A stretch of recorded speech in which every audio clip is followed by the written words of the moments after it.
अध्यक्ष महोदय जी, आपने आज मुझे इस चर्चा में भाग लेने का मौका दिया, इसके लिए मैं आपको धन्यवाद देती हूँ। आज जिस विषय पे हम चर्चा कर रहे हैं वह केवल एक विषय नहीं है, भारत की आत्मा का एक हिस्सा है। हमारा राष्ट्रगीत उस भावना का प्रतीक है जिसने सोए हुए, गुलामी में सोए हुए भारत के लोगों को जगाया, जिसने उन्हें हिम्मत दी कि ब्रिटिश साम्राज्य के सामने खड़े होकर वह सत्य और अहिंसा के नैतिक हथियारों के साथ सामना कर पाए। आज ये चर्चा एक भावना के ऊपर है।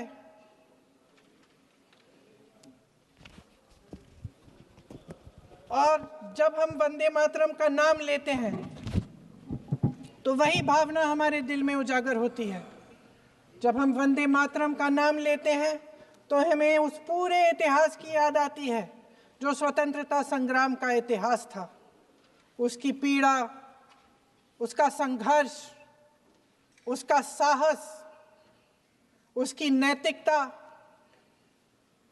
उसका जो बल था कि ब्रिटिश साम्राज्य उसके सामने झुका।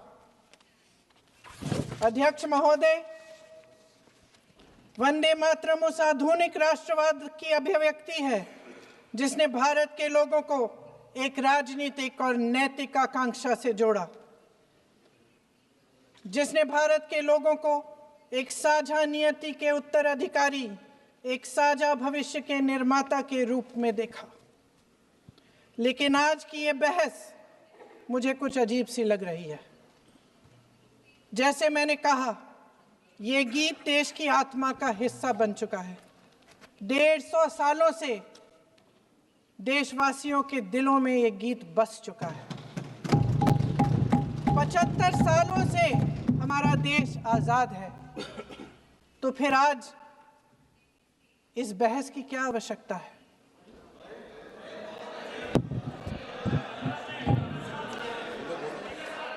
हमारा यहाँ मकसद क्या है? जनता से हमें दिया गया दायित्व, जनता का विश्वास, उनके प्रति हमारी जिम्मेदारी, हम किस तरह से इसका इस्तेमाल कर रहे हैं, हमें ये सोचना चाहिए। क्योंकि अब इस मोड़ पर हम इस सदन में अपने राष्ट्रगीत पर भी बहस करेंगे।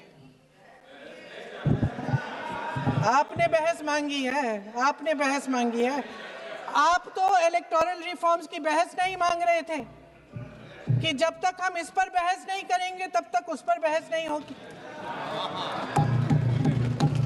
इसकी वजह क्या है? इसकी वजह क्या है? हम आज यहाँ ये बहस क्यों कर रहे हैं? हमारा राष्ट्रगीत है, इस पर क्या बहस हो सकती है? हम ये बहस यहाँ आज 2 वजहों से कर रहे हैं। पहला कि बंगाल का चुनाव आ रहा है, हमारे प्रधानमंत्री अपनी भूमिका निभाना चाहते हैं उसमें। और दूसरी वजह ये है, ये मकसद है, पुरानी मकसद इनकी, अध्यक्ष महोदय, कि जिन्होंने स्वतंत्रता की लड़ाई लड़ी, जिन्होंने देश के लिए बड़ी बड़ी कुर्बानियां दी, उन पर सरकार नए आरोप लादने का मौका चाहती है। देश का ध्यान फिर से जनता के ज्वलंत मुद्दों से भटकाना चाहती है। यही एक मकसद है आपका। आपका मकसद है कि हम फिर से उसी अतीत में मंडराते रहें, उसी की तरफ हम देखते रहें जो हो चुका है, जो बीत चुका है, क्योंकि ये सरकार वर्तमान और भविष्य की ओर देखना ही नहीं चाहती। वे इस काबिल ही नहीं रही। सच्चाई ये है अध्यक्ष महोदय कि आज मोदी जी वह प्रधानमंत्री नहीं रहे जो एक समय में थे। सच ये है कि ये दिखने लगा है, उनका आत्मविश्वास घटने लगा है, उनकी नीतियां देश को कमजोर कर रही हैं। और मेरे सत्ता पक्ष के साथी चुप इसलिए हैं क्योंकि अंदर अंदर से वे भी इस बात से सहमत हैं। आज देश के लोग खुश नहीं हैं अध्यक्ष महोदय, परेशान हैं, तमाम समस्याओं से घिरे हुए हैं, तमाम समस्याओं से घिरे हुए हैं और उन समस्याओं का हल आप निकाल नहीं रहे हैं। हाँ ठीक है, उसका भी बोल लेंगे, समय आएगा तो उसका भी बोल लेंगे, बल्कि कल समय आ रहा है, चुनाव पे चर्चा होगी, उस पे भी बोलेंगे। अध्यक्ष महोदय, इनके भी अपने लोग दबी जबान में कहने लगे हैं कि सारी सत्ता को केंद्रित करने से देश का नुकसान हो रहा है। इस बीच अगर हम अतीत की बातें नहीं करेंगे तो कौन सी बातें करेंगे? ये किसी और बात के काबिल ही नहीं है, सिर्फ ध्यान भटकाना है जनता का। इसलिए आज हम वंदे मातरम पर चर्चा कर रहे हैं। वंदे मातरम देश के कण कण में जीवित है, इस पर बहस नहीं हो सकती। लेकिन चलिए, आपने बहस मांगी, आप बहस करना चाहते हैं, बहस करते हैं। आज इस चर्चा को प्रधानमंत्री जी ने शुरू किया, उन्होंने भाषण दिया और इसको कहने में कोई झिझक नहीं है कि भाषण अच्छा देते हैं, थोड़ा सा लंबा, लेकिन भाषण अच्छा देते हैं। सिर्फ एक कमजोरी है, अगर आप इजाजत दें तो मैं बोलूं, एक कमजोरी है। हाँ, उसी पे बोल रहे हैं, वंदे मातरम पे बोलो आप। अब सर मैंने तारीफ कर ली, तो थोड़ा और विषय वंदे मातरम का है तो हम वंदे मातरम पर ही रखें, ठीक रहेगा। सर ये वंदे मातरम पे ही है। सर आपने प्रधानमंत्री जी तक सुना था, अब तो शुरू नहीं हुए। सर भाषण बहुत अच्छा देते हैं, लेकिन तथ्यों के मामले में कमजोर पड़ जाते हैं, बहुत कमजोर। इसमें भी एक कला होती है कि तथ्यों को किस तरह से जनता के सामने रखा जाए। मैं तो नहीं हूं, जनता की प्रतिनिधि हूं, कलाकार तो नहीं हूं। इसीलिए मैं भी सदन के सामने कुछ तथ्य रखना चाहती हूं, लेकिन सिर्फ तथ्य के रूप में रखना चाहती हूं।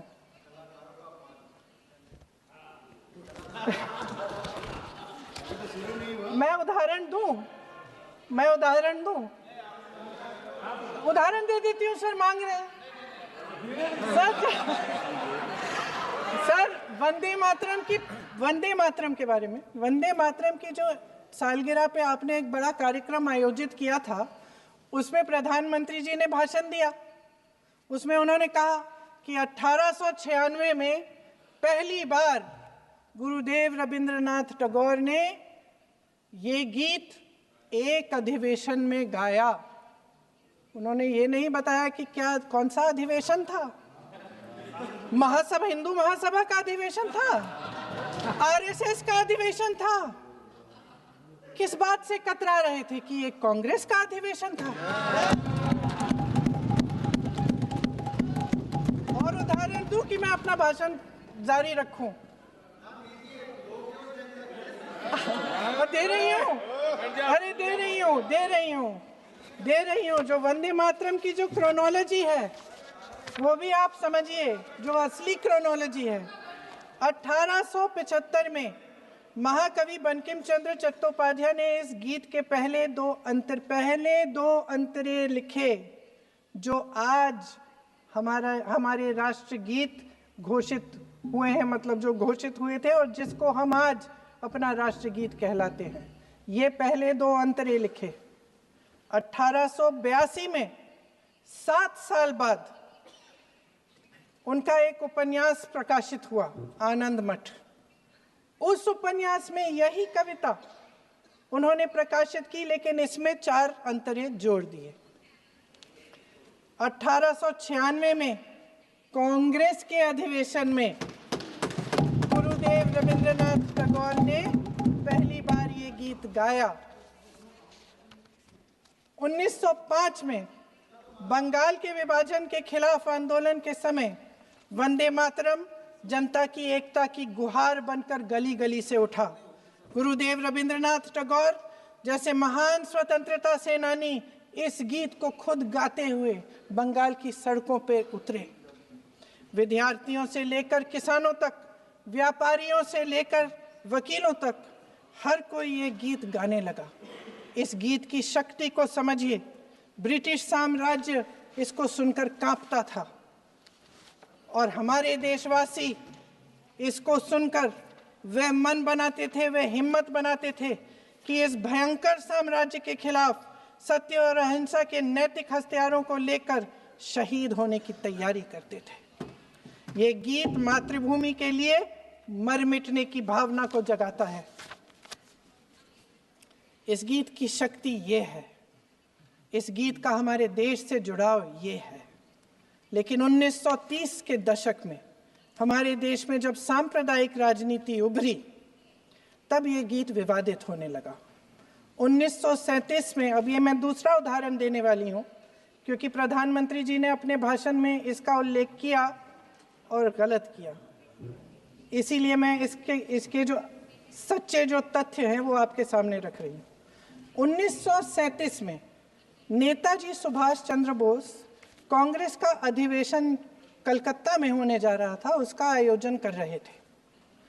तो जो मोदी जी ने पत्र सुनाया सदन में 20 अक्टूबर का और कहा कि जवाहरलाल नेहरू जी ने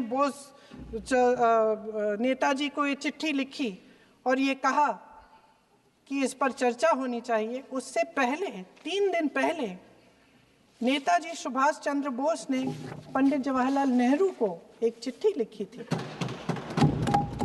जिसका जिक्र आपके प्रधानमंत्री ने नहीं किया। और इस चिट्ठी में सुन लीजिएगा,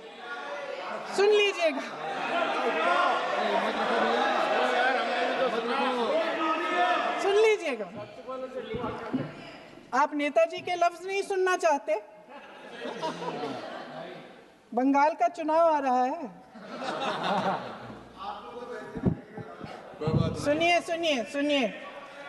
सुनिए। हाँ, कोई बात नहीं, हम तो देश के लिए हैं, हम देश के लिए हैं। आप चुनाव के लिए, हम देश के लिए हैं। हम जितने भी चुनाव हारे, हम यहाँ बैठे रहेंगे और आपसे लड़ते रहेंगे और आपकी विचारधारा से लड़ते रहेंगे।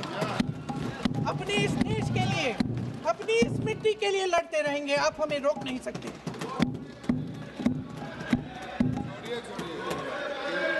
सुन लीजिए सुभाष चंद्र बोस जी ने क्या कहा, सुन लीजिए। My dear Jawahar, reference Vande Mataram. We shall have a talk in Calcutta and also discuss the question in the working committee if you bring it up there. I have written to Dr. Tagore to discuss this matter with you when you visit Santi Niketan. Please do not forget to have a talk with him when you visit Santi Niketan. ये 17 अक्टूबर को लिखी जाती है। 10 अक्टूबर को नेहरू जी इसका जवाब देते हैं और और 20 अक्टूबर को, हाँ ठीक है, 20 अक्टूबर को नेहरू जी इसका जवाब देते हैं। इस जवाब की एक पंक्ति प्रधानमंत्री जी ने सुनाई, बाकी पंक्तियां क्यों नहीं सुनाई? क्योंकि उनमें नेहरू जी क्या कह रहे हैं? There is no doubt that the present outcry against Vande Mataram is to a large extent a manufactured one by the communalists. Whatever we do, we cannot pander to communalists' feelings, but to meet real grievances where they exist. I have decided now to reach Calcutta on the 25th morning. This will give me time to see Dr. Tagore as well as other friends. समझ रहे हैं आप? प्रधान चुप है तो समझ ही गए होंगे। फिर क्या होता है? फिर नेहरू जी कलकत्ता जाते हैं और गुरुदेव जी से मिलते हैं और उसके अगले दिन गुरुदेव जी एक चिट्ठी लिखते हैं जिसमें वो लिखते हैं, अंग्रेजी में चिट्ठी है, उसका एक अंश मैं आपको हिंदी में बता देती हूँ, जिसमें गुरुदेव जी कहते हैं कि जो 2 अंतरे हमेशा गाए जाते थे उनका महत्व इतना गहरा था कि उस हिस्से को कविता के शेष हिस्से तथा पुस्तक के उन अंशों से अलग करने में उन्हें कोई कठिनाई नहीं थी। उन्होंने ये कहा कि स्वतंत्रता संग्राम में हमेशा से वही दो अंतरे ही गाए जाते थे और उनको गाते हुए कुर्बानी देने वाले सैकड़ों शहीदों के सम्मान के लिए उन्हें ऐसे ही गाना उचित रहेगा। उन्होंने यह भी कहा कि बाद में जोड़े गए अंतरों का सांप्रदायिक मायना निकाला जा सकता है और उस समय के माहौल में उनका इस्तेमाल अनुचित होगा। इसके बाद 28 अक्टूबर 1937 में कांग्रेस की कार्य समिति ने अपने प्रस्ताव में वंदे मातरम को राष्ट्रगीत घोषित किया। उन्हीं दो अंतरों को कार्य समिति की बैठक में महात्मा गांधी जी, नेताजी सुभाष चंद्र बोस, पंडित नेहरू, आचार्य नरेंद्र देव जी, सरदार पटेल जी, गुरुदेव रविंद्रनाथ टैगोर जी सब मौजूद थे। इस प्रस्ताव के ये सभी महापुरुष इस प्रस्ताव से सहमत थे। आगे क्या होता है ये भी सुना लूं। भारत की आजादी के बाद जब इसी गीत के इन्हीं दो अंतरों को 1950 में डॉक्टर राजेंद्र प्रसाद जी ने संविधान समिति में भारत का राष्ट्रगीत घोषित किया, तब लगभग यही महापुरुष मौजूद थे। इनके साथ साथ B.R. अम्बेडकर जी भी सभा में थे और इनके साथ साथ मेरे सत्ता पक्ष के साथियों के नेता श्री श्यामा प्रसाद मुखर्जी भी मौजूद थे। वही दो अंतरे राष्ट्रगीत घोषित किए। किसी ने कोई आपत्ति जारी नहीं की, कोई आपत्ति नहीं जताई। वैसे इन तथ्यों के साथ जुड़ा एक और तथ्य भी है जो मैं यहाँ पे आपके सामने रखना चाहती हूँ। आज हम अपने राष्ट्रगीत पर बहस कर रहे हैं, लेकिन हमारा राष्ट्रगान भी एक कविता का एक अंश ही है, एक लंबी कविता का एक अंश है। और इन दोनों राष्ट्रगीत और राष्ट्रगान के अंश को चुनने में सबसे बड़ी भूमिका गुरुदेव रविंद्रनाथ टैगोर की थी। वंदे मातरम के स्वरूप पर सवाल उठाना, जिसे संविधान सभा ने स्वीकार किया, न सिर्फ उन महापुरुषों का अपमान करना है जिन्होंने अपने महान विवेक से ये निर्णय लिया, मगर एक संविधान विरोधी मंशा को भी उजागर करता है। क्या सत्ता पक्ष के हमारे साथी इतने अहंकारी हो गए हैं कि अपने आप को महात्मा गांधी जी से, रविंद्रनाथ टैगोर जी से, राजेंद्र प्रसाद जी से, बाबा साहब अम्बेडकर जी से, मौलाना आजाद जी से, सरदार पटेल जी से, सुभाष चंद्र बोस जी से बड़ा समझने लग गए हैं? मोदी जी का अपने भाषण में ये कहना कि राष्ट्रगीत को एक विभाजनकारी सोच द्वारा काटा गया, उन सब महापुरुषों का अपमान है जिन्होंने अपना पूरा जीवन इस देश की आजादी की लड़ाई में झोंक दिया। वंदे मातरम को विभाजित करने का आरोप लगाकर आप पूरी संविधान सभा पर आरोप लगा रहे हैं, उसके हर एक नेता को दोषी ठहरा रहे हैं। यह हमारी संविधान सभा और हमारे संविधान का खुला वार है। और जहां तक जवाहरलाल नेहरू जी की बात है, जितनी देर हमारे प्रधानमंत्री देश के प्रधानमंत्री रहे हैं, 12 साल हो गए हैं, लगभग उतने ही सालों के लिए जवाहरलाल नेहरू जी जेल में रहे। किस लिए? इस देश की आज़ादी के लिए। उसके बाद 17 साल के लिए प्रधानमंत्री रहे। आप बड़ी आलोचना करते हैं इनकी, लेकिन अगर इन्होंने इसरो नहीं बनाया होता तो आज आपका मंगलयान नहीं होता। अगर DRDO नहीं बनाया होता तो तेजस नहीं बनता। अगर IIT और IIM नहीं बनाए होते तो हम आज IT में आगे नहीं होते। अगर एम्स नहीं बनाया होता तो हम कोरोना की जब बड़ी चुनौती का सामना कैसे करते? हाँ, वही बना कुछ भी। इसका मतलब है इस मुद्दे का जवाब नहीं है आपके पास। अगर इन्होंने BHEL, गेल, सेल, भाखड़ा नंगल ये सब नहीं बनाया होता जो आप सब बेच रहे हैं, तो ये विकसित भारत कैसे बनता? और मत कहिए बाकी। पंडित जवाहरलाल नेहरू इस देश के लिए जिए, सुन लीजिए, बेच लो यार, और बाकी भी बेच देंगे जी। पंडित जवाहरलाल नेहरू इस देश के लिए जिए और देश की सेवा करते करते उन्होंने दम तोड़ा। फिर भी सुन लीजिए, मेरी एक सलाह ले लीजिए, मेरी एक सलाह ले लीजिए।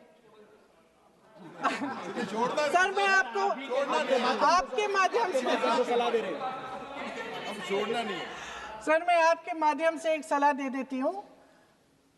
हमारे प्रधानमंत्री महोदय 12 सालों से इस सदन में हैं, मैं मात्र 12 महीनों से हूँ। फिर भी छोटी सी सलाह है। उन्होंने अभी हाल ही में चुनाव था, कुछ महीनों पहले उन्होंने एक सूची निकाली थी कि विपक्षी दलों ने और विपक्ष के नेताओं ने कितने अपमान किए हैं इनके, और उसमें शायद 90-99 ऐसे उन्होंने अपमानों की सूची बनाई थी।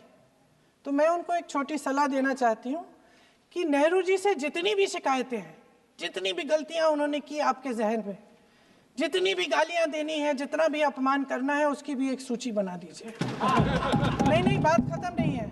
999 अपमान, 9,999 अपमान, सूची बना दीजिए और फिर हम एक समय निर्धारित करते हैं। जैसे हमने 10 घंटे आज वंदे मातरम पर हमने बहस किया है ना, उस तरह से हम अध्यक्ष महोदय जी से पूछेंगे, एक समय निर्धारित करेंगे, 10 घंटे, 20 घंटे, 40 घंटे, जितने घंटों में आपकी ये शिकायत पूरी हो जाए, माननीय सदस्य आप तो आप शांत हो जाएं और हम बहस कर लेंगे।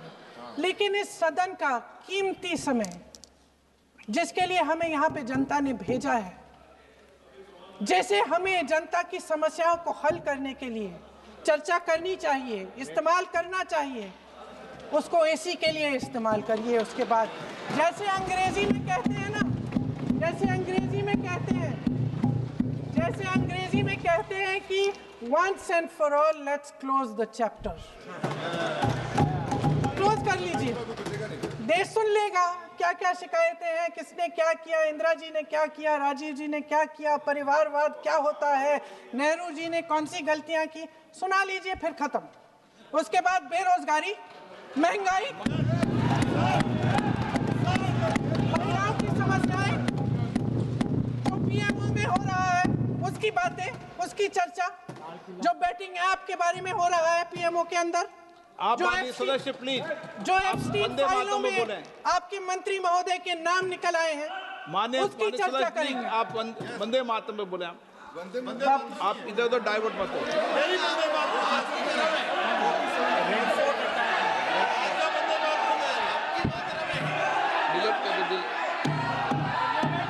क्या हो गया? आप 1 मिनट, हाँ कर दो।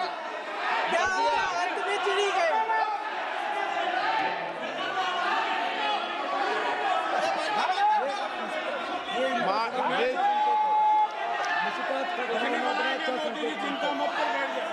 बहुत बढ़िया। माननीय आगे सदस्य, 1 मिनट, माननीय सदस्य, आगे बढ़ो आप महोदय, आगे वंदे बढ़ो। मातरम पर सार्थक चर्चा करें। ठीक सर, इधर उधर सर, बात डाइवर्ट मत यही हो। थी सर, संक्षिप्त में बात यही थी कोई डाइवर्ट नहीं कि होना हम चाहिए अतीत अपन में को। बातें करते रहते हैं। माननीय सदस्य नहीं, आप बिना तथ्यों के कोई बात नहीं करें। आप वंदे मातरम पे बोले उचित रहेगा।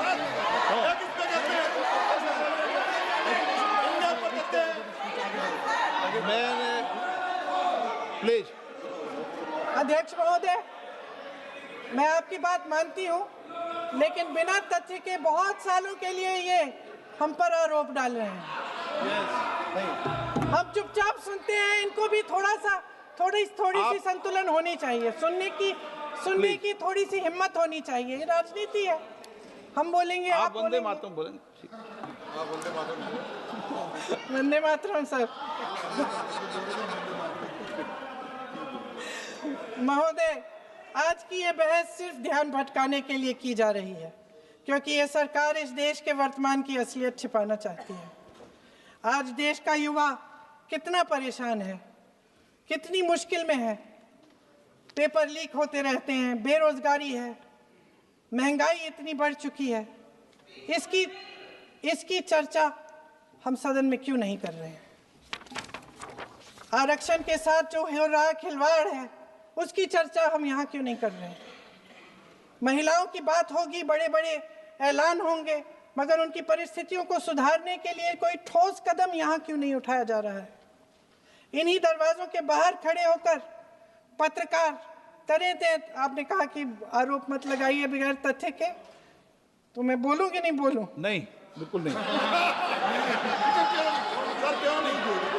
नो, आप उधर की बात मत बोलो। आप जल्दी से बोल लेते हो, फिर आप सदन में बंद जो कर कुछ देना। भी बोले हैं वो तथ्यों से बोले। आपको हर चीज ऑथेंटिक करनी पड़ेगी, इसलिए आप तथ्यों से बोले। तत्ते पे लगाए।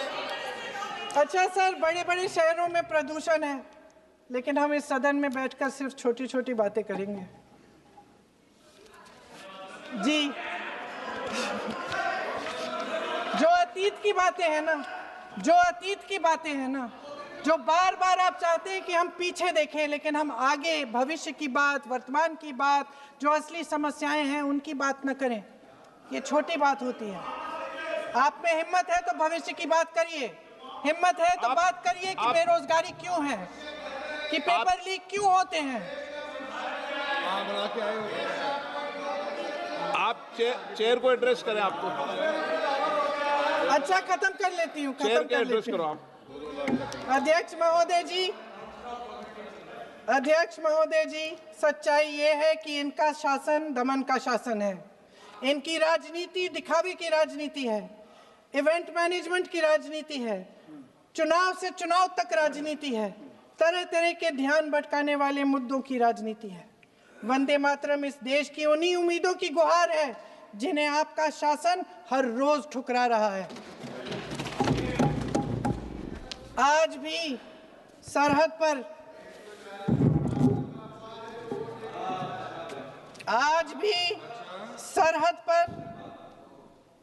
पर जवान जब दुश्मन का सामना करता है तो उसकी छाती में वंदे मातरम गूंजता है। आज भी जब हमारा खिलाड़ी अंतर्राष्ट्रीय खेलों में जाता है तो उसके दिल की धड़कन में वंदे मातरम होता है। आज भी इस देश के करोड़ों देशवासी जब अपने राष्ट्र ध्वज को फहराते हुए देखते हैं तो उनकी जबान पर वंदे मातरम, वंदे मातरम, वंदे मातरम आता है। कांग्रेस के हर एक अधिवेशन में 1905 से लेकर आज तक सामूहिक तौर पर वंदे मातरम गाया जाता है। आपके अधिवेशनों में गाया जाता है कि नहीं, ये बताइए। अपने देश की आत्मा के इस महामंत्र को विवादित करके आप एक बहुत बड़ा पाप कर रहे हैं। इस पाप में कांग्रेस पार्टी शामिल नहीं होगी। ये राष्ट्रगीत वंदे मातरम हमेशा से हमें प्यारा है, हमेशा से हमारे लिए पवित्र रहा है और हमेशा के लिए हमारे लिए पवित्र रहेगा। धन्यवाद।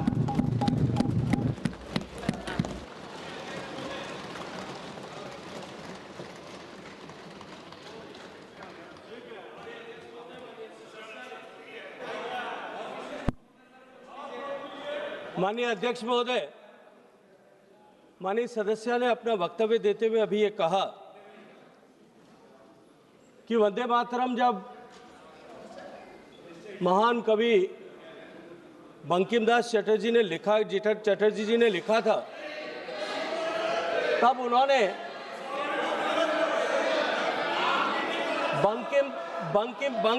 बंकिम चट्टोपाध्याय जी ने लिखा था। जब इन्होंने बंकिम बाबू ने जब वंदे मातरम लिखा, तब उन्होंने 2 टुकड़ों में उसको अलग अलग जगह पर लिखा था।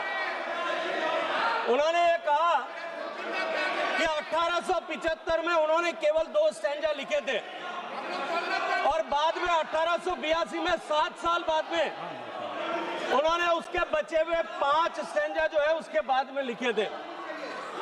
मेरा अनुरोध सिर्फ समय इतना बोल आपके सकते हैं माध्यम से ये है प्लीज। कि वे वो जवाब नहीं दे रहे, इसको ऑथेंटिकेट करें कि वो ये सूचना उनको कहां से मिली है। भाजपा का समय है और बोल सकते हैं। क्योंकि बंकिम गवेषणा केंद्र नौहाटी जो है, जो बंकिम बाबू की जन्मस्थली पर बना हुआ गवेषणा केंद्र एक इन्वेस्टिगेशन सेंटर है जो शोध केंद्र के रूप में काम कर रहा है।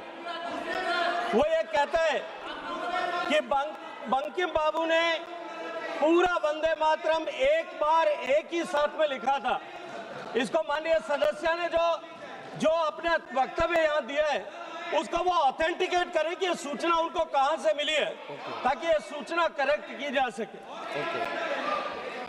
अभय कुमार सिन्हा।